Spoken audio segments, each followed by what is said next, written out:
नमः ಶ್ರೀಮದಾನಂದತೀರ್ಥ ಭಗವತ್ಪಾದಾಚಾರ್ಯ ಗುರುಭ್ಯೋ ನಮಃ ಹರಿ ಓಂ. ಎಲ್ಲರೂ ಹೇಳ್ರಿ. ಮಧ್ವಪತಿ ಮಧ್ವಪತಿ ದಿವ್ಯ ಪಾದಾಬ್ಜ ಮಧುಪಂ ವಿದ್ವದಾರ್ಯ ಶ್ರೀವರ ವಿಠ್ಠಲ ಕರಜಂ ಮದ್ಗುರೋ ಸದ್ ಹೃದಯಾವಾಸಂ ಮುದ್ದು ಮೋಹನ ದಾಸವರ್ಯಂ ಭಜೆ ಮುದ್ದು ಮೋಹನ ದಾಸರೇ ನಿಮ್ಮ ಶುದ್ಧ ಪಾದವ ನಂಬಿದೆ. ಮುದ್ದು ಮೋಹನ ದಾಸರೇ ನಿಮ್ಮ ಶುದ್ಧ ಪಾದವ ನಂಬಿದೆ. ಸಿದ್ಧಿಯನ್ನಯನಾದ್ಯ ವಿದ್ಯೆಯ ಬುದ್ಧಿ ನಿಲ್ಲಿಸಿರಿ ಹರಿಯಲಿ ಮುದ್ದು ಮೋಹನ ದಾಸರೇ ನಿಮ್ಮ ಶುದ್ಧ ಪಾದವ ನಂಬಿದೆ. ಮುದ್ದು ಮೋಹನ ದಾಸರೇ ನಿಮ್ಮ ಶುದ್ಧ ಪಾದವ ನಂಬಿದೆ. ಮುದ್ದು ಮೋಹನ ದಾಸರೇ ನಿಮ್ಮ ಶುದ್ಧ ಪಾದವ ನಂಬಿದೆ. ನಡ್ಡು ಮನೆ ದ್ವಿಜನೆಂಬನ ಒಟ್ಟಲೊಳು ಉದಿಸಿದನ ಅಡ್ಯ ಮತವನು ಕರಿಸಿದ ದೊಡ್ಡ ಬಳ್ಳಾಪುರದಲ್ಲಿ ಮುದ್ದು ಮೋಹನ ದಾಸರೇ ನಿಮ್ಮ ಶುದ್ಧ ಪಾದವ ನಂಬಿದೆ. ಮುದ್ದು ಮೋಹನ ದಾಸರೇ ನಿಮ್ಮ ಶುದ್ಧ ಪಾದವ ನಂಬಿದೆ. ವಿಕೃತಿ ಸಂವತ್ಸರದಲ್ಲಿ ಪ್ರಾಕೃತ ಜನ್ಮವ ಪಡೆದನ ಸುಕೃತ ಪೊಗಳುವ ಜನರದು ತೃಷವನಿ ಪರಿಹರಿಸುವಿ ಮುದ್ದು ಮೋಹನ ದಾಸರೇ ನಿಮ್ಮ ಶುದ್ಧ ಪಾದವ ನಂಬಿದೆ. ಚಿಪ್ಪಗಿರಿ ಸುಕ್ಷೇತ್ರದಿ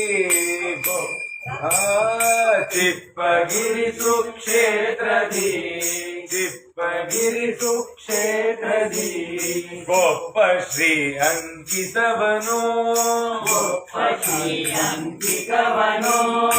ಅಪ್ಪ ಶ್ರೀವರರಿಂದಲಿ ಒಪ್ಪಿನಿ ಕೈಗೊಂಡೆಯೋ ಮುದ್ದು ಮೋಹನ ದಾಸರೇ ನಿಮ್ಮ ಶುದ್ಧ ಪಾದವ ನಂಬಿದೆ. ಮೂರೊಂದು ಸಲ ಶ್ರೀ ಕಾಶಿಗೆ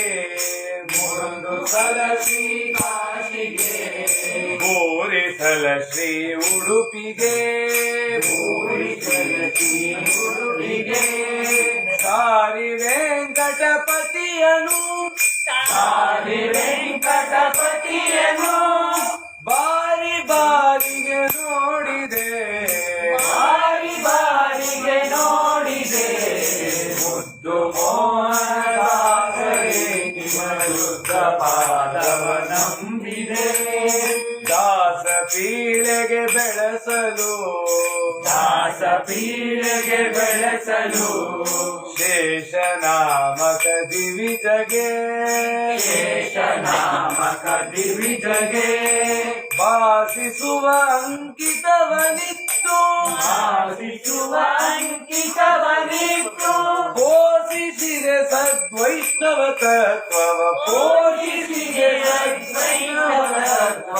ಮುದ್ದು ಮೋಹನ ದಾಸರೇ ನಿಮ್ಮ ಶುದ್ಧ ಪಾದವ ನಂಬಿದೆ. ಸುಜನವನ ಸಂಸೇವಿಸೆ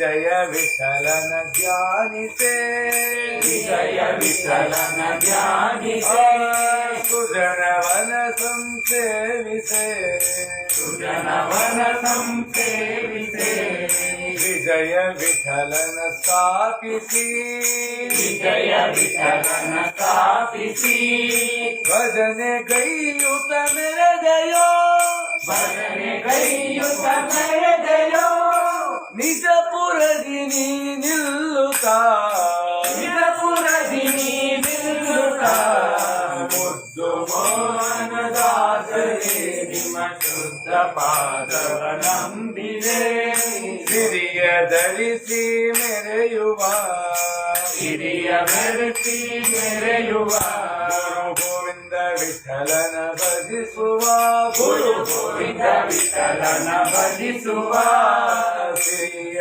ಧರಿಸಿ ಮೆರೆಯುವ ಹಿರಿಯ ಧರಿಸಿ ಮೆರೆಯುವ ಗುರು ಗೋವಿಂದ ವಿಠಲನ ಭಜಿಸುವ ಗುರು ಗೋವಿಂದ ವಿಠಲನ ಭಜಿಸುವ ಪರಮ ಗುರುಗಳ ನಿಮ್ಮ ಚರಣವ ಪರಮ ಗುರುಗಳ ನಿಮ್ಮ ಚರಣವ ಪರಿಪರಿಯಲಿ ಪೂಜಿಪೆ ಪರಿಪರಿಯಲ್ಲಿ ಪೂಜಿಪೆ ಮುದ್ದು ಮೋಹನದಾಸರೇ ನಿಮ್ಮ ಶುದ್ಧ ಪಾದವ ನಂಬಿದೆ ಸಿದ್ಧಿಯನ್ನಯನಾದ್ಯ ವಿದ್ಯೆಯ ಸಿದ್ಧಿಯನ್ನಯನಾದ್ಯ ವಿದ್ಯೆಯ ಬುದ್ಧಿ ನಿನಿಸಿರಿ ಹರಿಯಲಿ ಬುದ್ಧಿ ನಿಲ್ಲಿಸಿರಿ ಹರಿಯಲಿ ಮುದ್ದು ಮೋಹನದಾಸರೇ ನಿಮ್ಮ ಶುದ್ಧ ಪಾದವ ನಂಬಿದೆ ಮುದ್ದು ಮೋಹನದಾಸರೇ ಗುರು ಮುದ್ದು ಮೋಹನದಾಸರೇ ಗುರು ಮುದ್ದು ಮೋಹನದಾಸರೇ ನಿಮ್ಮ ಶುದ್ಧ ಪಾದವ ನಂಬಿದೆ ಪರಮ ಮಂಗಳಕರವಾದ ಈ ದಿನವನ್ನ ಸಾರ್ಥಕ ಮಾಡಿಕೊಂಡ್ರೆ ಮನುಷ್ಯ ಮುಕ್ತಿಗೆ ಯೋಗ್ಯನಾಗ್ತಾನೆ.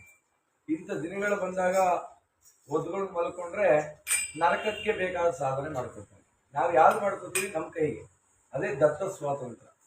ಎರಡೂ ಕೊಟ್ಟಿದ್ದಾನೆ ದೇವರು. ಒದ್ಕೊಂಡು ಮಲ್ಕೋಬಹುದು, ಎದ್ದು ದೇವರನ್ನು ಉಪಾಸನೆ ಮಾಡಬಹುದು. ಯಾವ್ದು ಮಾಡ್ತೀವಿ? ದೇವರು ಎರಡೂ ಕೊಟ್ಟಿದ್ದಾನೆ. ನಾವು ಸಾಧನೆ ಮಾಡ್ಕೊಂಡ್ರೆ ಪರಮಾತ್ಮನಿಗೆ ಹತ್ರ ಆಗ್ತೀವಿ, ಒದ್ಕೊಂಡು ಮಲ್ಕೊಂಡ್ರೆ ನರಕಕ್ಕೆ ಹತ್ರ ಆಗ್ತೀವಿ. ಅಂತ ಮಂಗಳಕರವಾದ ದಿವಸ ಇದೆ ಈ ದಿನ. ಮಧ್ವಾಚಾರ್ಯರ ಸಾಕ್ಷಾತ್ ಶಿಷ್ಯರು ಶೋಭನ ಭಟ್ಟರ ಅವರೇ ಪದ್ಮನಾಭ ತೀರ್ಥರು, ಅವರ ಆರಾಧನಾ ಮಹೋತ್ಸವ. ಮಧ್ವಾಚಾರ್ಯರಿಂದ ನೇರವಾಗಿ ಆಶ್ರಮವನ್ನು ಸ್ವೀಕಾರ ಮಾಡಿದಂಥ ಮಹಾನುಭಾವರು.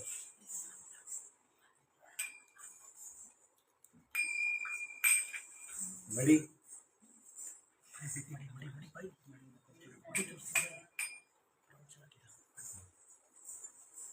ಶ್ರೀಮದಾಚಾರ್ಯರಿಂದ ಆಶ್ರಮವನ್ನು ಸ್ವೀಕಾರ ಮಾಡಿ ಮಧ್ವಾಚಾರ್ಯರು ಬರೆದಂತ ಅನೇಕ ಗ್ರಂಥಗಳಿಗೆ ಟೀಕೆಯನ್ನು ರಚನೆ ಮಾಡ್ತಾರೆ. ಸನ್ಯಾಯ ರತ್ನಾವಳಿ, ಸತ್ತರ್ಕ ದೀಪಾವಳಿ, ಅನೇಕ ಗ್ರಂಥಗಳನ್ನೆಲ್ಲ ನಿರ್ಮಾಣ ಮಾಡಿದಂತಹ ಮಹಾನುಭಾವರು ಪದ್ಮನಾಭ ತೀರ್ಥರು, ಕಮಲನಾಭ ಯತಿಗಳು. ಜಗನ್ನಾಥದಾಸರು ಹೇಳ್ತಾರೆ, ಆ ಕಮಲನಾಭಾದಿ ಯತಿಗಳ ನೀಕ ನಮಿಸುವರು ಬಿಡದೆ. ಕಮಲನಾಭಾದಿ ಯತಿಗಳು ಅಂತ ಪದ್ಮನಾಭ ತೀರ್ಥರ ಪುಣ್ಯ ಸ್ಮರಣೆ ಮಾಡತಕ್ಕಂಥ ಪರಮ ಪವಿತ್ರವಾದ ದಿವಸ. ಮಧ್ವಾಚಾರ್ಯರ ಪ್ರಥಮ ಶಿಷ್ಯರು ಅಂದ್ರೂ ತಪ್ಪಾಗಲ್ಲ, ಆದ್ಯ ಟೀಕಾಕಾರರು ಅಂತ ಕರೀತಾರೆ. ಆ ಆನೆಗುಂದಿಯ ನಡುಗಡ್ಡೆಯಲ್ಲಿ ಬೃಂದಾವನಸ್ಥರಾಗಿ ಇವತ್ತು ಆರಾಧಿಸ್ತಿರ್ತಕ್ಕಂಥ ಆ ಮಹಾನುಭಾವರ ಆರಾಧನೆ ಇವತ್ತು. ಅದರೊಟ್ಟಿಗೆ ನಿನ್ನೆ ಚಿಂತನೆ ಮಾಡಿದಾಗೆ ಕಾಕಂಡಿಕಿ ಮಹಿಪತಿ ದಾಸರ ಪೂರ್ವಾರಾಧನೆ.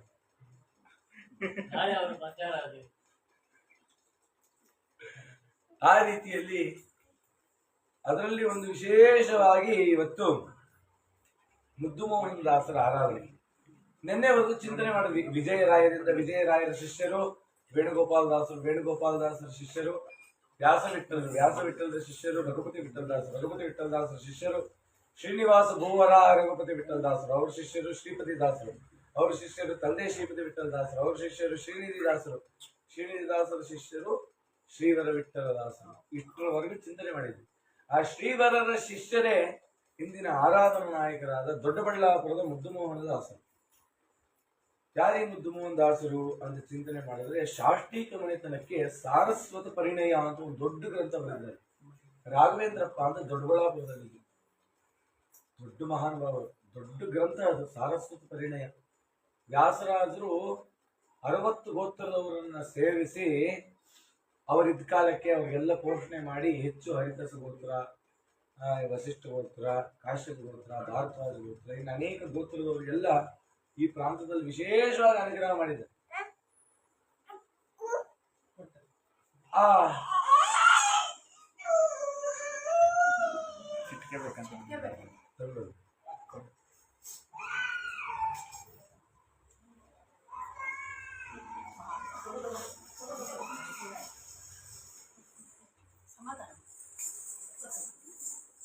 ಅದಕ್ಕೆ ಶಾಷ್ಟಿಕ ಮನೆತನ ಅಂತ ನಾವು ಕೇಳ್ತೀವಲ್ಲ. ನಿಮ್ ಮನೆತನ ಯಾವುದು? ಯಾವ ಮನೆತನ? ಎಷ್ಟೋ ಜನ 60 ಒಕ್ಲು, ಬೇರೆ ಬೇರೆ ಹೇಳ್ತಾರೆ. ಆ 60 ಒಕ್ಲಿಗೆ ಶಾಷ್ಟಿಕ ಮನೆತನ ಅಂತ ಹೇಳಿದ್ರು. ಈ 60 ಒಕ್ಲಿಗೆ ಅದರಲ್ಲಿ ಬೇರೆ ಎಷ್ಟೊಂದು ಮನೆತನಗಳಿದೆ. ರಾಯರದು ಬೀಗ ಮುದ್ರೆ ಮನೆತನ ಅಂತ, ಶಾಷ್ಟಿಕ ಮನೆತನದಲ್ಲಿ ಬೀಗ ಮುದ್ರೆ, ಆತರ ಎಷ್ಟೊಂದು ಮನೆತನಗಳಿದೆ. ಅದನ್ನೆಲ್ಲ ಅವರು ಹೇಳ್ತಾರೆ. ಶಾಷ್ಟಿಕ ವಂಶ ಪ್ರದೀಪ ಅಂತ ಒಂದು ಗ್ರಂಥ ಇದೆ, ಅದರಲ್ಲೆಲ್ಲ ಹೇಳ್ತಾರೆ ಅನೇಕ ವಿಚಾರಗಳನ್ನೆಲ್ಲ.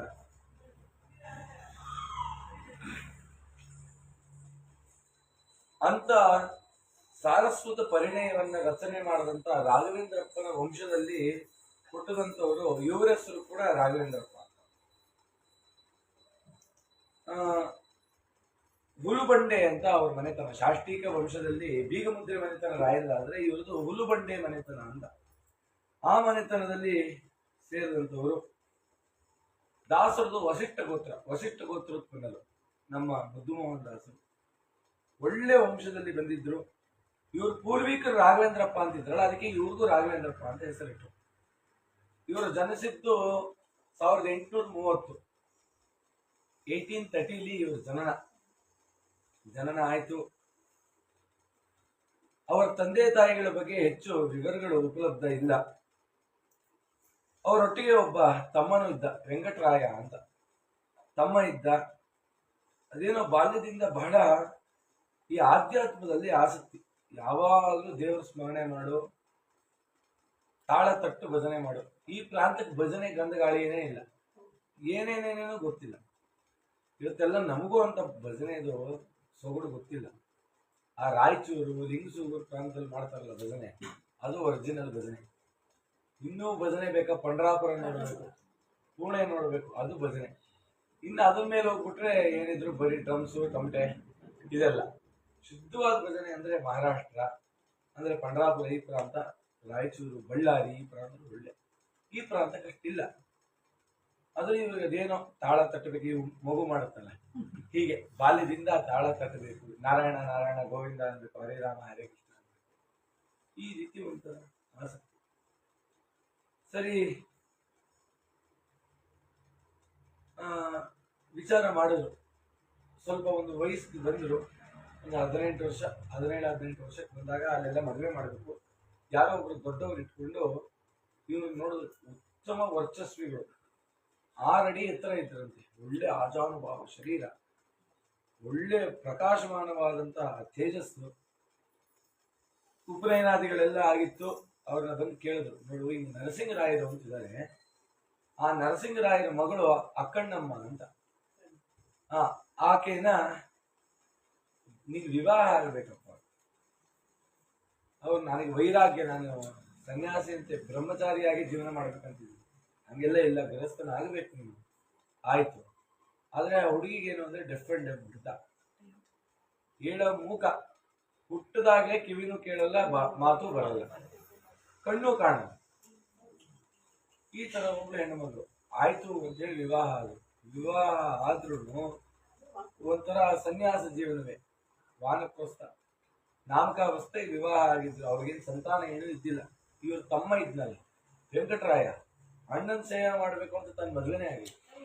ಅಂಥ ಒಂದು ಭಕ್ತಿ, ಅಂಥ ಒಂದು ಗುರು, ಅಣ್ಣನಲ್ಲಿ ಭಕ್ತಿ. ಸರಿ, ಆ ದೊಡ್ಡಬಳ್ಳಾಪುರ ಇದೆಯಲ್ಲ ಪರಮ ಪವಿತ್ರವಾದ ಊರು. ದೊಡ್ಡಬಳ್ಳಾಪುರ ಅಂತ, ಈ ದೊಡ್ಡಬಳ್ಳಾಪುರ ಚಿಕ್ಕಬಳ್ಳಾಪುರ ಅಂತ ಹೇಳ್ತೀವಲ್ಲ, ಅದು ಬರೀ ಬಳ್ಳಾಪುರ ಅಂತ. ನಮ್ಮಲ್ಲಿ ಚಿಕ್ಕ ಚಟಾಕು, ಪಾವು, ಅರ್ಪಾವು, ಸೇರು ಅಂತೆಲ್ಲ ಇದೆಯಲ್ಲ, ಅದೇ ತರ ಬಳ್ಳ ಅಂತ. ಸೇರಿಗಿಂತ ದೊಡ್ಡದು ಬಳ್ಳ. ಅಲ್ಲಿ ಆ ಊರಿನಲ್ಲಿ ಒಂದು ಹುತ್ತ ಇತ್ತಂತೆ. ಒಂದು ಹುತ್ತದಲ್ಲಿ ದೊಡ್ಡ ಕಾಳಿಂಗ ಸರ್ಪ. ಆ ಕಾಳಿಂಗ ಸರ್ಪಕ್ಕೆ ಪ್ರತಿದಿನ ಒಂದು ಹಾಲು ಉಣಿಸ್ತಿತ್ತು, ಒಂದು ಹಾಸು. ಎಷ್ಟು ಹಾಲು ಕೊಡ್ತಿತ್ತು ಅಂದ್ರೆ ಒಂದು ಬಳ್ಳದಷ್ಟು ಕೊಡ್ತಿತ್ತು. ಅದಕ್ಕೆ ಬಳ್ಳಾಪುರ ಅಂತ ಹೆಸರು ಬಂತು. ಆಮೇಲೆ ನಾವೇನ್ ಮಾಡ್ಕೊಂಡ್ರಿ, ದೊಡ್ಡದಾಯ್ತಲ್ಲ ಅಂತ ಒಂದು ಚಿಕ್ಕಬಳ್ಳಾಪುರ, ದೊಡ್ಡಬಳ್ಳಾಪುರ ಅಂತ. ಎಲ್ಲ ಯೋಗಿಗಳಿದ್ದಂತ ಜಾಗ. ಸರಿ, ಹಾಗಾಗಿ ಆ ಬಳ್ಳಾಪುರದಲ್ಲಿ ವ್ಯಾಸರಾಜರು ಬಂದಿದ್ರು. ವ್ಯಾಸರಾಜ 2 ವರ್ಷ ಇದ್ದ ಜಾಗ ಆ ಬಳ್ಳಾಪುರ.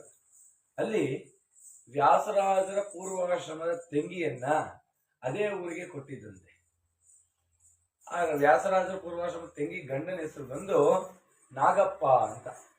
ಆ ನಾಗಪ್ಪ ಒಳ್ಳೆ ಸಾತ್ವಿಕ ವ್ಯಕ್ತಿ, ಜನೋಪಕಾರಿ ವ್ಯಕ್ತಿ, ಸಾಮಾಜಿಕವಾಗಿ ಆಧ್ಯಾತ್ಮಿಕವಾಗಿ ವಿಶೇಷವಾದ ಕ್ರಾಂತಿಯನ್ನು ಮಾಡಿದಂಥವರು. ಹಾಗಾಗಿ ವ್ಯಾಸರಾಜರು ಒಂದು ಕೆರೆ ನಿರ್ಮಾಣ ಮಾಡಿದ್ರು. ಯಾವ ಕೆರೆ ಅಂತಂದ್ರೆ, ನಂದಿ ಬೆಟ್ಟದಲ್ಲಿ ಚಿತ್ರಾವತಿ ನದಿ, ಅರ್ಕಾವತಿ ನದಿಗಳೆಲ್ಲ ಹುಟ್ಟುತ್ತೆ. ಆ ನದಿಯ ಮೊದಲನೇ ತೊರೆ ಬಂದು ಆ ಕೆರೆಯಲ್ಲಿ ಸಂಗ್ರಹ ಆಗಬೇಕು, ನಾಶ ಆಗಬಾರ್ದು ಅಂತ ಒಂದು ಕೆರೆ ಕಟ್ಟಿದ್ರು. ಆ ಕೆರೆ ಕಟ್ಟಿ ಅವನಿಗೆ ದಾನ ಮಾಡಿದ್ರು. ಅದಕ್ಕೆ ಇವತ್ತು ನಾಗರ ಕೆರೆ ಅಂತಿದೆ. ಅಲ್ಲಿ ಇವತ್ತಿಗೂ ಎಷ್ಟೋ ಜನರಿಗೆ ಆ ಕಾಲಕ್ಕೆ ಆ ನಂದಿ ಬೆಟ್ಟದಿಂದ ಬರ್ತಿದ್ದಂತ ನಂದಿ ತೀರ್ಥ, ಅರ್ಕಾವತಿ ನದಿ, ಚಿತ್ರಾವತಿ ನದಿಗಳ ಆ ಬೇರಿನಿಂದ ಹುಟ್ಟಿ ಬರ್ತಿದ್ದಂತ ಆ ತೀರ್ಥ ಎಷ್ಟೋ ಜನರಿಗೆ ಚರ್ಮ ರೋಗ ವಾಸಿ ಮಾಡ್ತಿತ್ತು, ನಾನಾ ವಿಧವಾದ ಕಾಯಿಲೆಗಳೆಲ್ಲ ವಾಸಿ ಮಾಡ್ತಿತ್ತು. ಆ ಜಾಗಕ್ಕೆ ಜಗನ್ನಾಥದಾಸರು ಒಮ್ಮೆ ಗ್ರಹಣ ಕಾಲದಲ್ಲಿ ಅಲ್ಲಿ ಅನುಷ್ಠಾನ ಮಾಡಿದಂತ ಜಾಗ ಆ ಕೆರೆ. ಇವತ್ತಿಗೂ ಇದೆ, ಅಲ್ಲೊಂದು ಮಂಟಪ ಇದೆ, ಎಲ್ಲ ಇದೆ. ಆದ್ರೆ ಈಗ ಸ್ನಾನ ಮಾಡಿದ್ರೆ ಬರಬಾರ್ದು ರೋಗ ಎಲ್ಲ ಬರುತ್ತೆ. ಯಾಕಂದ್ರೆ ಎಲ್ಲ ಮೋರಿ ನೀರು ಬಿಟ್ಟು ಹಾಳು ಮಾಡುತ್ತಿಲ್ಲ. ತುಂಬಾ ದೊಡ್ಡ ಕೆರೆ. ಎಷ್ಟು ಪ್ರಾಣದೇವರಿದೆ ಅಂತ ಹುಡುಕಿದ್ರೆ ಬೀದಿಗೆ 4-5 ಪ್ರಾಣದೇವರಿದೆ. ಒಂದು 40 ಪ್ರಾಣದೇವರು ಗುಡಿ ಇದೆ. ಯಾವ 4-5 ಪೂಜೆ ನಡೀತಾ ಇದೆ ಅಷ್ಟೇ. ಅಂತ ಒಂದು ಪ್ರಸಿದ್ಧವಾದ ಅಲ್ಲಿ ಅವತಾರ ಮಾಡಿದ್ರು. ಈ ಮುದ್ದುಮೋಹನ್ ದಾಸರ ವಿವಾಹ ಆಯಿತು. ಒಂದು ಸಂಕಲ್ಪ ಮಾಡಿಕೊಂಡಿದ್ರು, ಎಲ್ಲೇ ಹೋದ್ರು ಕೂಡ ಪ್ರತಿ ವರ್ಷ ವಿಜಯರಾಯರ ಆರಾಧನೆಗೆ ಚಿಪ್ಪಗಿರಿಗೆ ಹೋಗ್ಬೇಕು, ರಾಯರ ಆರಾಧನೆಗೆ ಮಂತ್ರಾಲಯಕ್ಕೆ ಹೋಗ್ಬೇಕು, ಪದ್ಮನಾಭಾದಿಯತಿಗಳ ಆರಾಧನೆ ನವಬೃಂದಾವನಕ್ಕೆ ಹೋಗ್ಬೇಕು, ವ್ಯಾಸರಾಜರ ಆರಾಧನೆ 1 ವರ್ಷ ನವಬೃಂದಾವನ, 1 ವರ್ಷ ಸೋಂದ, ಈ ರೀತಿ ಎಲ್ಲ ನಿಶ್ಚಯ ಮಾಡಿ ಅಲ್ಲಿ ನಡ್ಕೊಂಡು ಹೋಗ್ಬೇಕು. ನಡ್ಕೊಂಡು ಹೋಗಿ ಭಜನೆ ಮಾಡ್ಕೊಂಡೇ ಹೋಗ್ತಿದ್ರು, ಏನೇನೋ ಕಲ್ತಿದ್ರು. ಇವ್ರ ಜೊತೆ ಇನ್ನೊಂದು 10 ಜನ ಸೇರ್ತು. ಇನ್ನು ದಾಸರಾಗಿಲ್ಲ, ಇನ್ನು ರಾಘವೇಂದ್ರಪ್ಪ. ಅದೊಂದು ವೈರಾಗ್ಯ ಸಂಕೇತಕ್ಕೆ ಗಡ್ಡ ಬಿಟ್ಟಿದ್ರು. ತುಂಬಾ ಮಡಿಯಿಂದ ಆಚಾರ ವಿಚಾರವನ್ನು ಇಟ್ಕೊಂಡಿದ್ದಂತ ವ್ಯಕ್ತಿಗಳು, ಸದಾಚಾರ ಸಂಪನ್ನರು. ಪ್ರತಿ ವರ್ಷ ಶ್ರೀನಿವಾಸ ದೇವರು ಬ್ರಹ್ಮರಥೋತ್ಸವಕ್ಕೆ ಹೋಗ್ಬೇಕು, ಉಡುಪಿ ಕೃಷ್ಣನ್ ಪರ್ಯಾಯಕ್ಕೆ ಹೋಗ್ಬೇಕು, 2 ವರ್ಷಕ್ಕೊಂದ್ಸರಿ ಉಡುಪಿಗೆ ಹೋಗ್ಬೇಕು, ಪ್ರತಿ ವರ್ಷ ಆಷಾಢ ಏಕಾದಶಿಗೆ ಪಂಡ್ರಾಪುರಕ್ಕೆ ಹೋಗ್ಬೇಕು. ಹೀಗೆ ಈ ತರ ಎಲ್ಲ 1 ವರ್ಷಕ್ಕೆ ಬೇಕಾಗಿರೋದ್ರಲ್ಲಿ ಪಂಚಾಂಗ ಬಂದಿದ ತಕ್ಷಣ ಬರ್ಕೊಂಡ್ಬಿಡೋರು ಇಲ್ಲಿ ಇದೋ ಅಂತ. ದೊಡ್ಡಬಳ್ಳಾಪುರದಲ್ಲಿ ಸಿಗ್ತಾರೇ ಇರ್ಲಿಲ್ಲ. ಹೀಗೆ ನಡೀತಾ ಇತ್ತು. ಆ ಹೆಂಡತಿ ಇದ್ದಲ್ಲ ಎಡಮುಖಿ, ಅವಳನ್ನೇ ಎಲ್ಲ ಕಡೆ ಕರ್ಕೊಂಡು ಎಲ್ಲ ಕಡೆ ಸಂಚಾರ. ಹೀಗೆ ಹೀಗೆ ಹೀಗೆ ನಡೀತಾ ಇತ್ತು. ಅದಕ್ಕೆ ಈಗೆಲ್ಲ ನಡೆಯುವಂತ ಕಾಲಕ್ಕೆ ಚಿಪ್ಪಗಿರಿಗೂ ಒಮ್ಮೆ ವಿಜಯರಾಯರ ಆರಾಧನೆ ಅಂತ ಹೋದ್ರು. ವಿಜಯರಾಯರ ಆರಾಧನೆಗೆ ಹೋದ್ರು. ಅಲ್ಲಿ ನಿನ್ನೆ ಚಿಂತನೆ ಮಾಡಿದಾಗೆ ಶ್ರೀವರ ವಿಠಲರು ಅಲ್ಲಿದ್ರು. ರಾಮಚಂದ್ರಪ್ಪ ಅಂತ, ರಾಮಚಂದ್ರ ದಾಸರು ಅಂತ ಅವ್ರನ್ನ ಕರಿತಾ ಇದ್ರು. ಶ್ರೀವರ ವಿಠಲ ದಾಸರು ಅವರು ಅಲ್ಲಿದ್ರು. ಅವರು ಅವತ್ತು ಅಲ್ಲಿ ಕೂತು ಅಂಕಿತ ಅಂದ್ರೆ ಏನು, ಸ್ವರೂಪ ಅಂದ್ರೆ ಏನು ಅಂತ ಪ್ರವಚನ ಮಾಡ್ತಿದ್ರು. ಎಷ್ಟೋ ಜನ ಸೇರಿದ್ರು. ಇವರು ಒಂದ್ ಕಡೆ ಕೂತಿದ್ರು. ಯಾರು? ರಾಘವೇಂದ್ರಪ್ಪ ಅಂದ್ರೆ ಮುದ್ದು ಮೋಹನ್ ದಾಸರು ಕೂತಿದ್ರು. ಇವರೆಲ್ಲ ಹೇಳ್ತಿದ್ರೆ ಪ್ರವಚನನ, ಶ್ರೀವರ ಅಂಕಿತ ಇದೆಲ್ಲ. ಇವ್ರಿಗೆ ಎಂದೆಂದು ಕಲ್ಪನೆನೇ ಇಲ್ಲ. ನಾವು ಸುಮ್ಮನೆ ಭಜನೆ ಮಾಡ್ಕೊಂಡಿದ್ದೀನಿ, ಆದ್ರೆ ದಾಸತ್ವ ಚಿಂತನೆನೇ ಮಾಡಿಲ್ವಲ್ಲ. ಏನೋ ಭಜನೆ ರಾಮಕೃಷ್ಣ ಅಂತ ಹೇಳಿ, ಆದ್ರೆ ಪರಮಾತ್ಮ ನೀನ್ ಈಶನ, ನೀನ್ ದಾಸ ಅನ್ನೋ ಉಪಾಸನೆ ಮಾಡಿಲ್ವಲ್ಲ.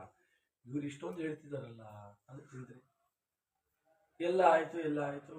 ಅಂಕಿತವನ್ನ ಪಡಿಬೇಕು, ಗುರುಗಳಾದವ್ರು ಬರ್ತಾರೆ, ಅನುಗ್ರಹ ಮಾಡ್ತಾರೆ. ಇವರು ಒಳಗಡೆ ಆಸೆ ಹುಟ್ಟು, ನಾನು ಯಾಕೆ ಅಂಕಿತ ತಗೋಬಾರ್ದು, ನಾನು ಯಾಕೆ ಹರಿದಾಸನಾಗಿ ಸೇವೆ ಮಾಡಬಾರ್ದು. ಅಷ್ಟು ಸುಲಭನೇ ಹರಿದಾಸನಾಗುವುದು ಅಲ್ವಾ? ಚಿಂತನೆ ಮಾಡಬೇಕು. ದಾಸನಾಗುವುದು ಅಶೇಷ ಜನ್ಮದ ಪುಣ್ಯ. ವಿಜಯರಾಯರೇ ಹೇಳೋ ಹಾಗೆ, ಹಲವು ಜನ್ಮದೊಳು ಹಲವು ಬೋಧರ ಚಲವ ಮತವನ್ನು ಹೊಂದಿ ಭಜಿಸಲಿ, ಹಲದರಾನುಜನನ್ನು ಪೂಜಿಸಿ ಹಲವು ಜನ್ಮದಲ್ಲಿ ಹಲವು ಜನ್ಮದ ಧ್ಯಾನ ಜಪತಪ ಹಲವು ಜನ್ಮದ ಪುಣ್ಯ ರಾಶಿಯು ಮಿಳಿತವಾಗದ ಫಲಿಸಿದಲ್ಲದೆ ದೊರೆಯದಂಕಿತವು. ಎಷ್ಟೋ ಜನ ಪುಣ್ಯ ಎಲ್ಲ ಸೇರಿದಾಗ ಅಂತ ಗುರುಗಳು ಸಿಕ್ಕಿ ಅವರಿಂದ ಅಂಕಿತ ಪ್ರಾಪ್ತವಾಗುತ್ತೆ. ವಿಜಯರಾಯರ ವಾಕ್ಯ ಈ ರೀತಿ ಇದ್ದ ಕಾಲಕ್ಕೆ ಯೋಚನೆ ಮಾಡೋದು, ಹೇಗಾದ್ರೂ ಮಾಡಿ ಅಂಕಿತವನ್ನು ಪಡಿಬೇಕು. ಈ ಶ್ರೀವರ ವಿಠ್ಠಲ ದಾಸರೇ ನನ್ನ ಗುರುಗಳು ಅಂತ ನಿಶ್ಚಯ ಮಾಡಿದ್ರು. ಮಲಗದ್ರು. ಚಿಪ್ಪಿರಿಗೆ ಎಲ್ಲ ಪ್ರವಚನ ಆಯ್ತು, ಮಲಗದ್ರು. ರಾತ್ರಿ ವಿಜಯರಾಯರ ಸ್ವಪ್ನ. ಅದು ಡಿಲೀಟ್ ಫೋಲ್ಡರ್ ಇರುತ್ತಲ್ಲ, ಅಲ್ಲಿಗೆ ಹೋಗ್ಬಿಟ್ಟು ಡಿಲೀಟ್ ಮಾಡಿರೋದು.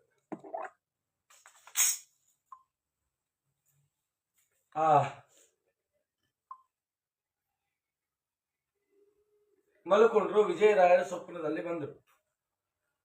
ಇಷ್ಟು ದಿನ ಸುಮ್ಮನೆ ದೇವರ ಸ್ಮರಣೆ ಮಾಡಿ ಮಾಡಿ ಮಾಡಿ ತಿರುಗ್ತಿದೆಯಲ್ಲ, ಏನ್ ಪ್ರಯೋಜನ? ಏನಾದ್ರು ಒಂದು ಪ್ರಯೋಜನ ಇರ್ಬೇಕಲ್ವಾ? ಏನಾದ್ರು ಒಂದು ಪ್ರಯೋಜನ ಬೇಕಲ್ವಾ? ಇಲ್ಲ.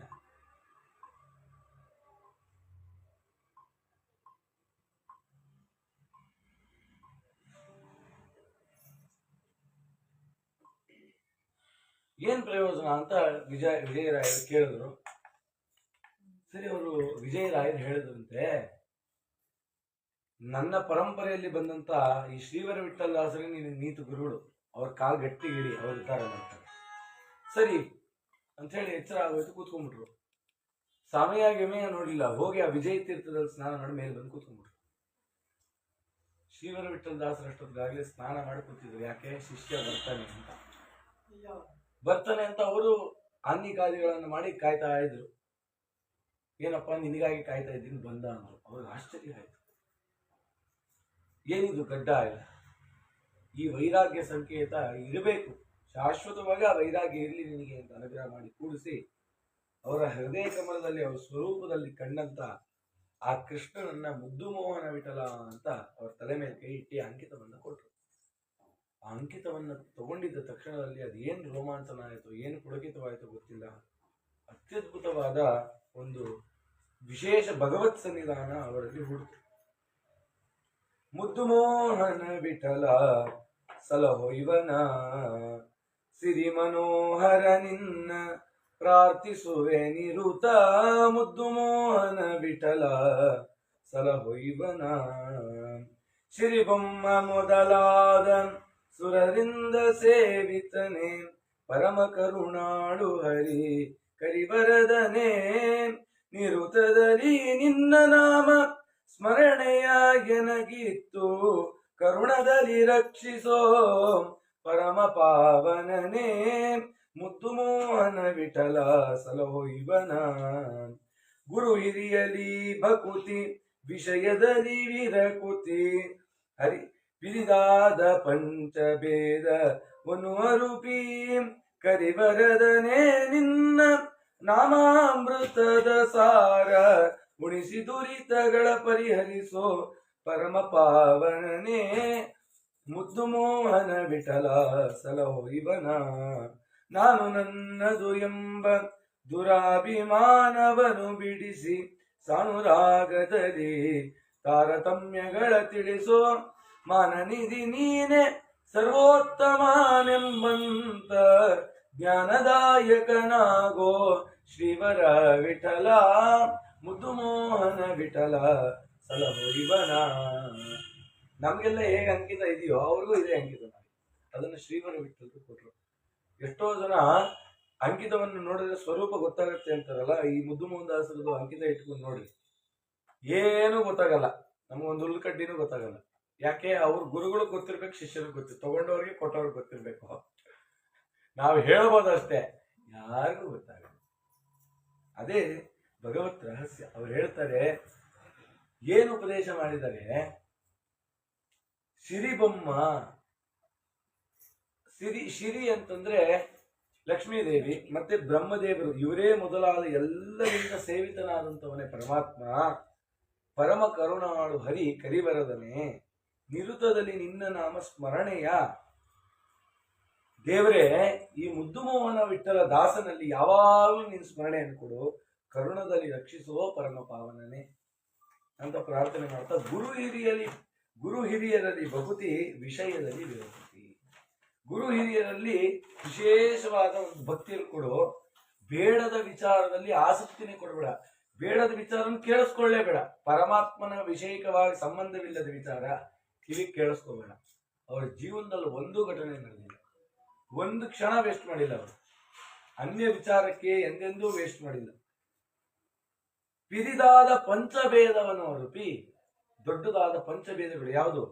ಜೀವಕ್ಕೆ ಭೇದ, ಜೀವ ಜಡಕ್ಕೆ ಭೇದ, ಜಡಕ್ಕೆ ಭೇದ, ಜಡಗೆ ಪರಮಾತ್ಮಗೆ ಭೇದ, ಪರಮಾತ್ಮಗೆ ಜೀವಗೆ ಭೇದ.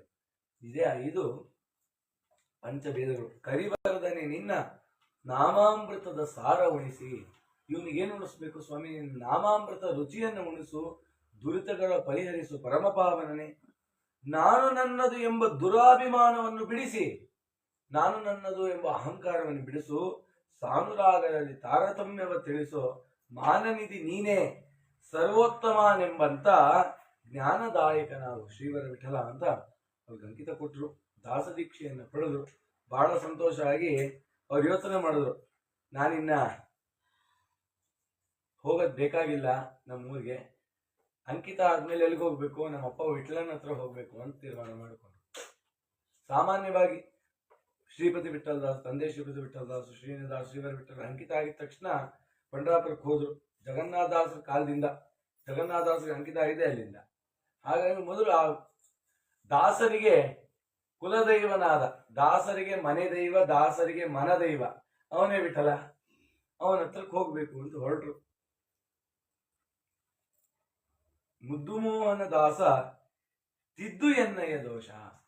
ನಮ್ಮ ಎಲ್ಲ ದೋಷವನ್ನ ಕಲಿತಕ್ಕಂತ ಪರಮಾತ್ಮನ ಬಳಿಯಲ್ಲಿ ಹೊರಡುವಂತ ಕಾಲಕ್ಕೆ ಮೀರಜ್ ಅಂತ ಒಂದು ಊರು ಬರುತ್ತೆ. ಮೀರಜ್ ಅಂತ. ಆ ಮೀರಜ್ ಹತ್ರ ಹೋದ್ರು. ಅಲ್ಲಿ ಒಬ್ಬ ತಂಬೂರಿ ಮಾಡಿಟ್ಟಿದ್ದ, ತುಂಬಾ ಚೆನ್ನಾಗಿ, ಇದೇ ಸೈಜ್ ತಂಬೂರಿ.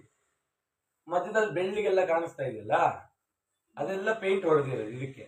ಆದ್ರೆ ಅವ್ರ ತಂಬೂರಿಗೆ ಆ ಕಾಲಕ್ಕೆ ಮೀರಜ್ಜಲ್ಲಿ ಆನೆ ದಂತ ಹಾಕಿ ಅದಕ್ಕೆ 2 ಬಳೆ ಆ ಕಡೆ ಈ ಕಡೆ ಕಟ್ಕೊಳಕ್ಕೆ. ಆ 2 ಬಳೆ ಕೂಡ ಆನೆ ದಂತದ್ದು. ಇವರ ಆ ಚರ್ಯೆಯನ್ನ ಕಟ್ಟಂತ ರುಮಾಲನ್ನ ಕಂಡು ಇವರಿಗೆ ದಾನ ಮಾಡ್ಬಿಟ್ರು.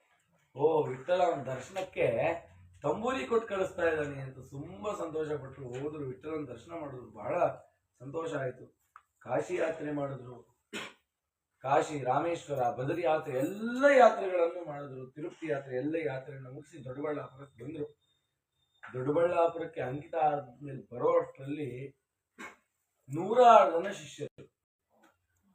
ಪ್ರತಿನಿತ್ಯ ಹೋಗಿ ಯಾಯಿವಾರ ಮಾಡಬೇಕು. ಎಷ್ಟು ಮನೆ ಯಾಯಿವಾರ ಮಾಡಬೇಕು? 4-5 ಮನೆ ಯಾಯಿವಾರ ಮಾಡಬೇಕು. ಯಾಕೆ? ನಮ್ಮೂರಲ್ಲಿ ಬೇರೆ ದಾಸಪ್ಪ ಇರ್ತಾರೆ. ಈ ಕುರುಬರಲ್ಲಿ ಬೇರೆಯವರಲ್ಲಿ ದಾಸಪ್ಪ ಅಂತ ಇರ್ತಾರೆ. ಕಂಬಳಿ ಹೊದ್ಕೊಂಡು ಗೋಪಾಲ ಬುಟ್ಟಿ ಹಿಡಿದು ಮನೆಗೆ ಹೋಗ್ಬೇಕು. ಅವ್ರೇನಾದ್ರು ಕೊಟ್ಟರೆ ತಗೊಂಡು ಅವನ ಜೀವನಕ್ಕೆ ನಡಿಬೇಕು. ಪಾಪ ನಾವೆಲ್ಲಾ ಮನೆಗೆ ಹೋಗಿ ಯಾಯಿವಾರ ಮಾಡಿಬಿಟ್ರೆ ಅವನೇನ್ ಮಾಡಬೇಕು? 4-5 ಮನೆ ಯಾಯಿವಾರ. ಅವತ್ತದ್ರಲ್ಲಿ ಏನು ಬರುತ್ತೋ 100 ಜನರಿಗೆ ಊಟ ಆಗ್ಬೇಕು. ಇವತ್ತು ದೇವರ ವೈಭವ ನೋಡ್ರಿ. ಹೋಗಿದ್ದು ಒಂದೇ ಮನೆ ಯಾಯಿವಾರ, ಎಲ್ರಿಗೂ ಯಾಯಿವಾರ ಪ್ರಸಾದ ಸಿಗ್ತಾ? ಹೇಗೆ? ಅಂದ್ರೆ ನಾವೇನು 10 kg ಅಕ್ಕಿ ಹಾಕಿ ಮಾಡಿದ್ವಾ? ಹಾಕಿದ್ 1 ಪಾವು. ಎಲ್ರಿಗೂ ಹೊಟ್ಟೆ ತುಂಬಿಡ್ತೀರಿ ಇಷ್ಟೇ. ಯಾಕೆ? ಅದರಲ್ಲಿ ಆ ಹಂಸನಾಮಕ ಪರಮಾತ್ಮನಿಂದ ಹಿಡಿದು ಆ ಗುರುಗೋವಿಂದಾಸರವರೆಗೂ ಎಲ್ಲರೂ ಸ್ವೀಕಾರ ಮಾಡಿ ದೃಷ್ಟಿ ಹಾಕಿರುವಂತ ಅನ್ನ ಅದು. ಆ ಅನ್ನ ಊಟ ಮಾಡಿದವ್ರಿಗೆ ಯಾವತ್ತು ದಾರಿದ್ರ್ಯ ಬರಲ್ಲ. ಯಾವತ್ತು ನಿಮ್ಗೆ ಊಟ ಇಲ್ದಂಗಾಗಲ್ಲ. ಇದಕ್ಕೆ 100% ಸತ್ಯ. ಅಂತ ಅತ್ಯದ್ಭುತವಾದ ಅನ್ನ ಒಂದೊಂದು ಅಗಳನ್ನು ಚೆಲ್ಲಬಾರದು, ಬಳದ ತಿನ್ಬೇಕಂತೆ. ಯಾಕೆ? ಪರಮಾತ್ಮನ ಪ್ರಸಾದ. ಪರಮಾತ್ಮ ಅದರ ಸಾರವನ್ನ ಸ್ವೀಕಾರ ಮಾಡಿ ಅಮೃತ ಸಾರವನ್ನ ಅದರಲ್ಲಿ ಹಾಕಿದ್ದಾನೆ ಅಂತ ಅನ್ನ. ಹಾಗೆ ಪ್ರತಿದಿನ ಏನ್ ಬರಬೇಕು, ಅದನ್ನ ಏನ್ ಮಾಡ್ಬೇಕು? ಮತ್ತೆ ಎಲ್ಲ ಕ್ಲೀನ್ ಮಾಡ್ಬಿಟ್ಟು ಬೋರ್ಲ್ ಹಾಕ್ಬಿಡ್ಬೇಕು ಪಾತ್ರೆಗಳು. ನಾಳೆಗೆ ಅಕ್ಕಿ ಇದೆಯಾ ಅಂತ ನೋಡಿದ್ರೆ ನಾಳೆಗೆ ಅಕ್ಕಿ ಇರಬಾರ್ದು. ಮತ್ತೆ 4 ಮನೆಗೆ ಯಾಯಿವಾರ ಮಾಡ್ಬೇಕು. ಸಾಲ ಮಾಡಲಿ ಬೇಡ, ಸಾಲದೆಂದೆನ ಬೇಡ, ನಾಳೆ ಹೇಗೆಂಬ ಚಿಂತೆ ಬೇಡ. ಸಾಲ ಮಾಡಬಾರ್ದಂತೆ ಹರಿದಾಸ. ನಂಗೆ ಸಾಲ್ತಾ ಇಲ್ಲ, ಇನ್ನೂ ಬೇಕು ಅಂತ ಹೇಳಬಾರ್ದಂತೆ. ನಾಳೆ ಚಿಂತೆ ಮಾಡಬಾರ್ದಂತೆ. ನಾಳೆ ಚಿಂತೆ ಮಾಡಬಾರ್ದು ಅಂದ್ರೆ ಇವತ್ತನ್ನ ಸಾರ್ಥಕ ಮಾಡ್ಕೊ ಅಂತ ಅರ್ಥ. ಇವತ್ತು ಈ ಬಾಳೆಹಣ್ಣು ತಿನ್ನೋಣ, ಇಲ್ಲ ಬೇಡ ನಾಳೆ ತಿನ್ನೋಣ. ಇವತ್ತಿದೆ ತಿನ್ನು, ನಾಳೆ ಸ್ವಾಮಿ ಕೊಡ್ತಾನೆ ಅಲ್ವಾ. ಹಸು ನಾಳೆಗಾಗಿ ಏನಾದ್ರು ಪದಾರ್ಥ ತೆಗೆದಿಟ್ಕೊಳುತ್ತಾ? ಅವತ್ತೇ ಕೃಷ್ಣಾರ್ಪಣ, ನಾಳೆ ಸ್ವಾಮಿ ನನ್ನ ರಕ್ಷಣೆ ಮಾಡ್ತಾನೆ. ಹಾಗೆ ಬದುಕ್ಬೇಕಂತೆ. ಆ ರೀತಿ ಇದ್ರು. ಹೀಗೆ ನಡೀತಾ ಇತ್ತು. ಹೀಗೆ ಒಮ್ಮೆ ಮೊದಲ ಕಲ್ಲಿಗೆ ಹೋದ್ರು ಗದ್ವಾಲ್ಕರಂತ. ಅಲ್ಲಿ ವಿಜಯರಾಯರಿಂದ ಸ್ವಪ್ನಾಂಕಿತವನ್ನ ಪಡೆದಂತ ಗುರು ವಿಜಯ ವಿಠಲ ದಾಸರಿದ್ರು. ಮೊದಲ ಕಲ್ ಶೇಷದಾಸರು ಅವರೊಟ್ಟಿಗೆ ಸಂಪರ್ಕ ಆಯಿತು. ಆ ಮೊದಲ ಕಲ್ ಶೇಷದಾಸರು ಪಾರ್ಥಸಾರಥಿ ದೇವಸ್ಥಾನವನ್ನು ಕಟ್ಟಿಸ್ತಾರೆ. ಪಾರ್ಥಸಾರಥಿ ದೇವಸ್ಥಾನವನ್ನು ಕಾಕಾಣಿಕೆ ಕೃಷ್ಣಾಚಾರ್ಯ ಹಿಂಗೆ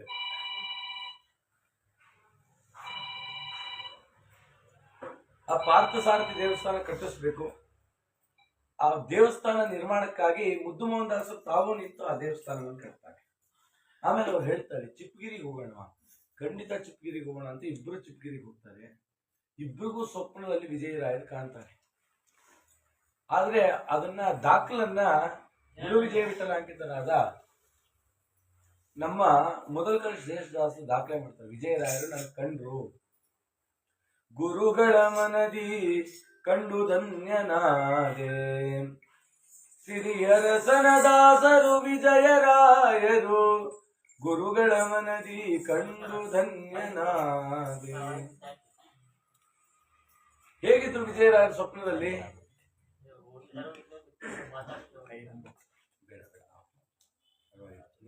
ಅದನ್ನೇ ಇಲ್ಲ,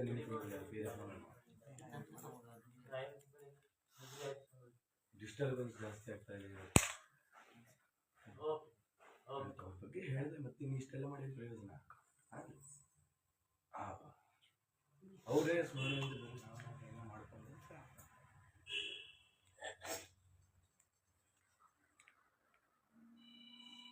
ಕಾಕಾಣಿಕೆ ಸೈಲೆಂಟ್ ಮುರುಗ ಹಾಕಿ.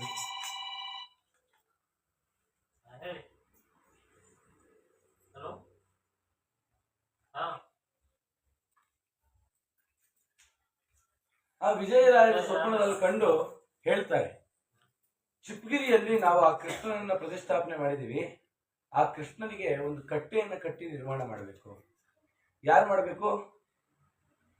ಮುದ್ದು ಮೋಹನ್ ದಾಸರು ಮತ್ತೆ ಮೊದಲ ಕಲ್ ಶೇಷದಾಸರು. ಇವತ್ತು ಚಿಪ್ಪಗಿರಿಯಲ್ಲಿ ಆ ಕಟ್ಟೆ ನೋಡ್ತೀವಲ್ಲ, ಆ ಕಟ್ಟೆ ಕಟ್ಟಿರೋದು ಮುದ್ದು ಮೋಹನ್ ದಾಸರು ಮತ್ತೆ ಮೊದಲ ಕಲ್ ಶೇಷದಾಸರು. ವಿಜಯರಾಯರ ಕಟ್ಟೆ ಕಟ್ಟಲಿಕ್ಕೂ ಕೂಡ ಅವರು ಬಹಳ ಶ್ರಮವನ್ನು ವಹಿಸಿ ಆ ವಿಜಯರಾಯರ ಅನುಗ್ರಹಕ್ಕೆ ಪಾತ್ರರಾಗ್ತಾರೆ.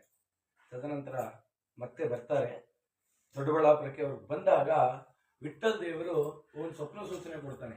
ಪ್ರತಿ ವರ್ಷ ಆಷಾಢ ಏಕಾದಶಿಗೆ ನನ್ನ ಹತ್ರ ಬರ್ತಿದ್ಯಾ, ನಾನು ನಿನ್ನ ಹತ್ರ ಬರಬೇಕು ಅಂತಿದ್ದೀನಿ ಅಂತೇಳಿ ಒಳ್ಳೆ ಸಾಲಿಗ್ರಾಮ ಶಿಲಾ ಒಂದು ವಿಠಲ್ ದೇವರು ಪ್ರಾಪ್ತವಾಗುತ್ತೆ. ಕಾಶಿಗೆ ಹೋದಾಗ ಕಾಶಿಯಿಂದ ಲಿಂಗವನ್ನು ತರ್ತಾರೆ. ಅಯೋಧ್ಯೆಗೆ ಹೋದಾಗ ಅವ್ರಿಗೊಂದು ಪ್ರಾಣದೇವರು ಸಿಗುತ್ತೆ, ಆ ಪ್ರಾಣದೇವರನ್ನು ತಗೊಳ್ತಾರೆ. ಇವೆಲ್ಲ ಪ್ರತಿಷ್ಠಾಪನೆ ಮಾಡ್ಬೇಕು. ಎಲ್ಲಿ ಮಾಡೋದು?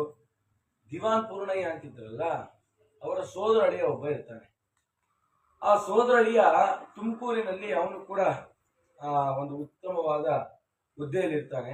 ಅವನ ಹತ್ರ ಹೋಗಿ ಕೇಳ್ತಾರೆ. ಉಡುಪಿಗೆ ಪರ್ಯಾಯಕ್ಕೆ ಹೋಗ್ತಿರ್ತಾರೆ. ಆ ದಾರಿ ಮಧ್ಯದಲ್ಲಿ ಅವನ ಹೋಗಿ ಕೇಳ್ತಾರೆ, ನೋಡು ಹಿಂಗೆ ವಿಠಲ ಮಂದಿರ ಕಟ್ಟಬೇಕು ಅಂತಿದ್ದೀನಿ, ನಿನ್ ಸಹಕಾರ ಬೇಕು. ಅವನು ಹೇಳ್ತಾನೆ, ಗುರುಗಳೇ ಪೂರ್ತಿ ಆ ವಿಠಲ ಮಂದಿರದ ಸೇವೆ ನಂದು ಅಂತ ಹೇಳ್ತಾನೆ.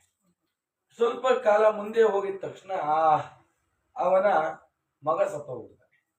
ಅವನಿಗೆ ಏನಾಗುತ್ತೆ, ದುಃಖಕ್ಕೆ ಮರ್ತೋಗ್ಬಿಡುತ್ತೆ, ಗುರುಗಳ ವಾಕ್ಯ ಮರ್ತೋಗ್ಬಿಡುತ್ತೆ. ವೈದ್ಯರೆಲ್ಲ ಬಂದು ಹೇಳ್ತಾನೆ, ನಿಂಗೆ ಮತ್ತೆ ಸಂತಾನ ಆಗಲ್ಲ ಅಂತ. ಅದಿದ್ದು ನೋವಾಗಿ ಅವನು ದೇವರ ಎಲ್ಲ ಬಿಟ್ಬಿಡ್ತಾನೆ. ಇವರು ಉಡುಪಿ ಯಾತ್ರೆ ಮಾಡ್ಕೊಂಡು ವಾಪಸ್ ಬಂದ್ರು. ಈ ತರ ಆಯ್ತು ಅಂತ ಗೊತ್ತು. ಅವ್ನು ಮಾತಾಡಿಸ್ಲಿಲ್ಲ. ದೊಡ್ಡಬಳ್ಳಾಪುರಕ್ಕೆ ಬಂದ್ರು.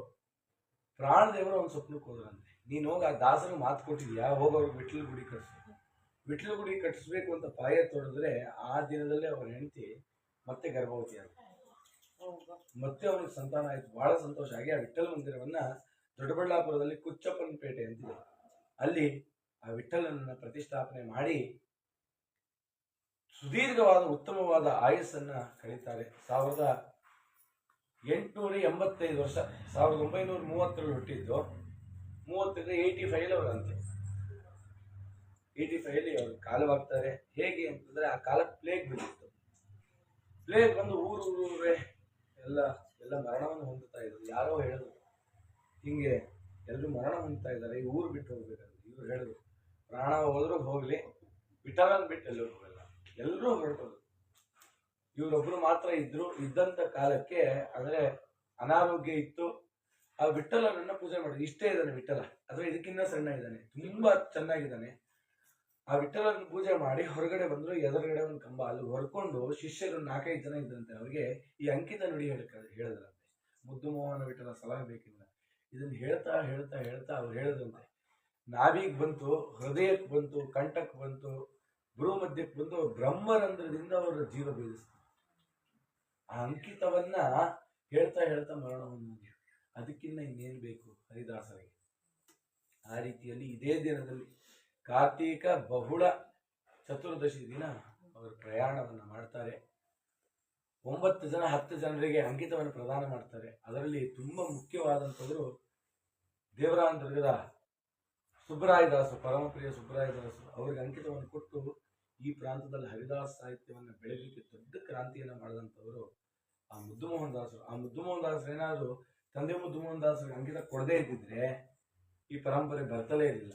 ಹಾಗಾಗಿ ಅಂತ ದಿವ್ಯವಾದ ಪರಂಪರೆ ಮುದ್ದುಮೋಹನ್ ದಾಸರಿಂದ ಬೆಳೀತು. ಈ ಪ್ರಾಂತದ ಮೊದಲನೇ ಹರಿದಾಸರು.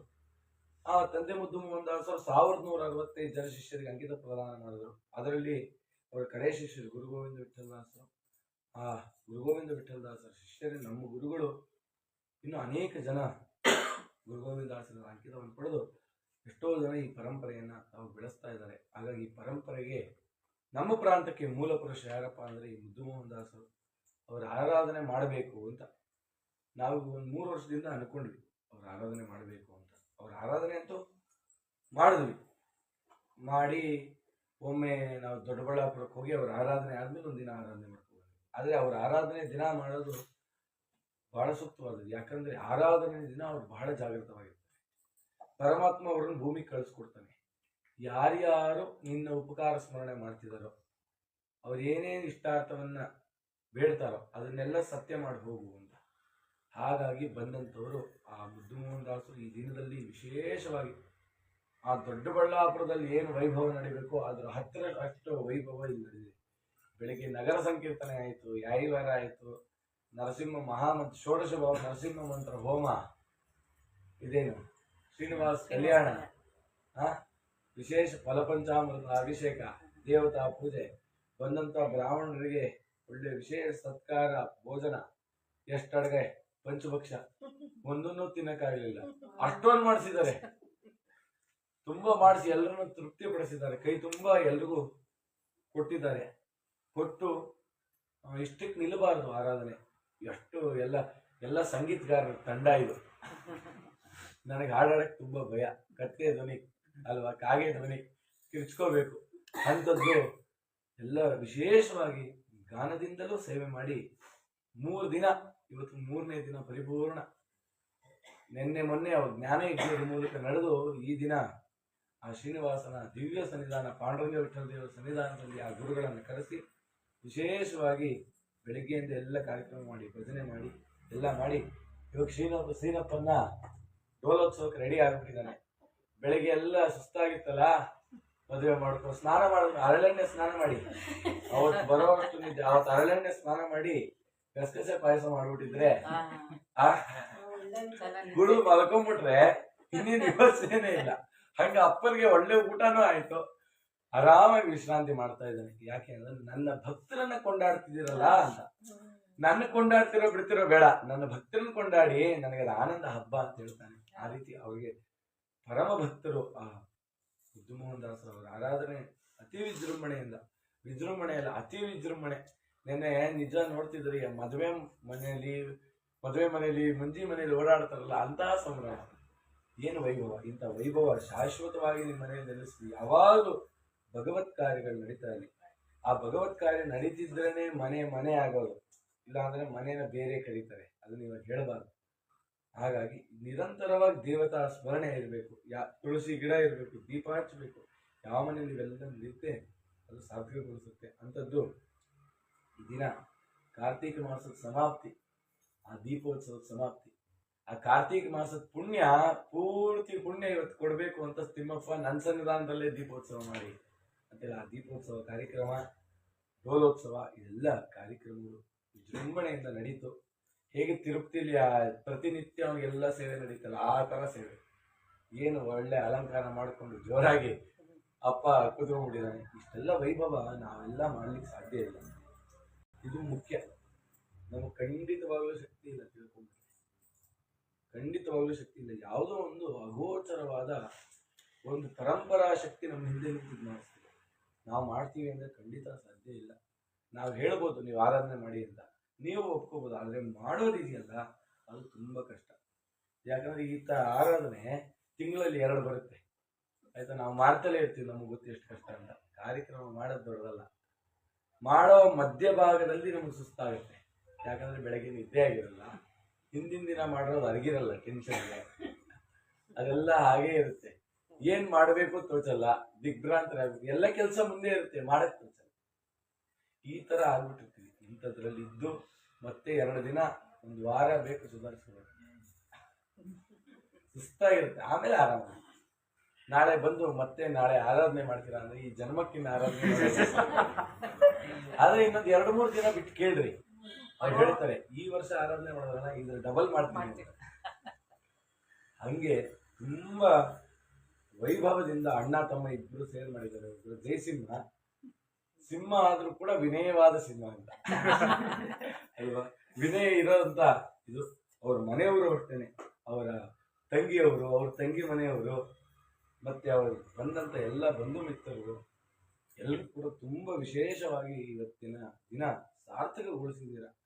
ಕಾರ್ತೀಕ ಮಾಸದಲ್ಲಿ ದೀಪ ಬೆಳಗಬೇಕು ಅಂತ ದೀಪವನ್ನು ಗುರುಗಳು ಪರಮಾತ್ಮನ ತೋರಿಸ್ಕೊಡ್ತಾ ಇದ್ದಾರೆ.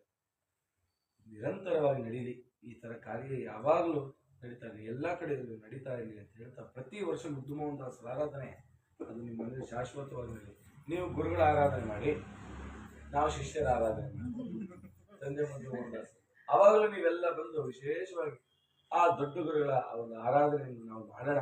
ವಿಜೃಂಭಣೆಯಿಂದ ಜ್ಞಾನಪೂರ್ವಕವಾಗಿ ಮಾಡಿ ಅದನ್ನು ತಿಳಿಯೋಣ ಅಂತ ಹೇಳ್ತಾ, ಚಿಂತನೆ ಮಾಡಿದ್ರೆ ಎಷ್ಟು ಹೇಳೋದು ಸಾಲದು. ಅವ್ರ ಗ್ರಂಥಗಳ ಅವ್ರ ಬಗ್ಗೆ ಇನ್ನೂ ಎಷ್ಟೋ ವಿಚಾರಗಳಿದೆ. ಅವ್ರು ಏನೇನು ಕೃತಿಗಳಲ್ಲಿ ಹೇಳಿದ್ರು ಅದನ್ನು ಚಿಂತನೆ ಮಾಡಬೇಕು. ಅವೆಲ್ಲ ಸಾಕಷ್ಟಿದೆ, ಅದರ ಸಮಯದ ಅಭಾವ. ಇನ್ನು ಮುಂದಿನ ಕಾರ್ಯ ನಡಿಬೇಕು. 8 ಕಾಲಷ್ಟೊಂದು ಮುಗಿಸ್ಬಿಡ್ಬೇಕೆಲ್ಲ. ಇವತ್ತು ಮುಗಿಸಿ ಫ್ರೀ ಆದರೆ 26 ಬೇಗ ಮಲಗಬೇಕು ಎಲ್ಲರೂ.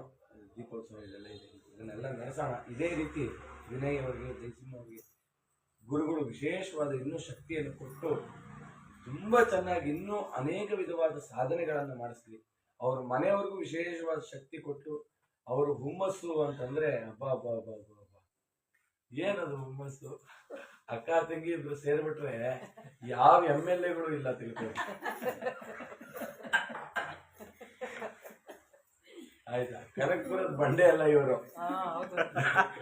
ಹಿಮಾಲಯದ ಬಂಡೆ ಇವರು. ಆ ರೀತಿಯಲ್ಲಿ ಅಷ್ಟು ಸ್ಟ್ರಾಂಗ್ ಆಗಿ ಎಲ್ಲ ಕಾರ್ಯ ಮಾಡ್ತಾರೆ. ಅವರ ಮಗಳು ಕೂಡ ಏನು ವಾದಿರಾಜರ ಆಟ ಪಂಚೀಕರಣ, ಆ ಪಂಚೀಕರಣ ಆಟದಲ್ಲಿ ಒಳ್ಳೆ ನೈಪುಣ್ಯವನ್ನು ಹೊಂದಿ 10 ಜನರಿಗೆ ಒಂದು ದಾರಿಯನ್ನು ತೋರಿಸ್ತಾ ಇದ್ದಾರೆ. ಜಯಸಿಂಹ ಅವ್ರ ತಂದೆಯವರು ಅಷ್ಟೇ ಎಷ್ಟೋ ಜನರಿಗೆ ಉತ್ತಮ ಕಾರ್ಯ. ವಿನಯ್ ಅವ್ರ ತಂದೆ ತಾಯಿ ಇಬ್ಬರೂ ಪರಮ ಸಾತ್ವಿಕರು, ಅವ್ರ ಮನೆಯವರು. ಆ ಮಗುಗೆ ಏನು ಬಾಲ್ಯದಲ್ಲಿ ಆ ಸಂಸ್ಕಾರ ಇದೆಲ್ಲ ಅಭಿವೃದ್ಧಿ ಆಗಲಿ. ಎಲ್ಲರ ಕುಟುಂಬಕ್ಕೂ ಆ ಗುರುಗಳು ಎಲ್ಲ ಇಷ್ಟಾರ್ಥಗಳನ್ನು ಕೊಟ್ಟು ಅಷ್ಟೈಶ್ವರ್ಯ, ಆಯುರಾರೋಗ್ಯ, ಭಾಗ್ಯ, ಜ್ಞಾನಭಕ್ತಿ, ವೈರಾಗ್ಯಗಳನ್ನು ಕೊಟ್ಟು ಕಾಪಾಡಲಿ ಅಂತ ಹೇಳ್ತಾ, ನಿರಂತರವಾಗಿ ಆ ಗುರುಗಳು ನಮ್ಮೆಲ್ಲರಿಂದ ಸೇವೆ ತಗೊಳ್ಳಿ ಪ್ರಾರ್ಥನೆ ಮಾಡ್ತಾ ಇದೇ ರೀತಿ ನಡೀಲಿ ಎಂದು ಆಶಿಸ್ತಾ, ಶ್ರೀ ಕೃಷ್ಣಾರ್ಪಣಮಸ್ತು, ಮಧ್ವೇಶಾರ್ಪಣಮಸ್ತು. ಇಲ್ಲಿ ಬಂದಿರೋರೆಲ್ಲರಿಗೂ ಕೂಡ ಗುರುಗಳು ವಿಶೇಷ ಅನುಗ್ರಹ ಮಾಡಿ ನಾರಾಯಣ ಮಂತ್ರಾಷ್ಟಕರು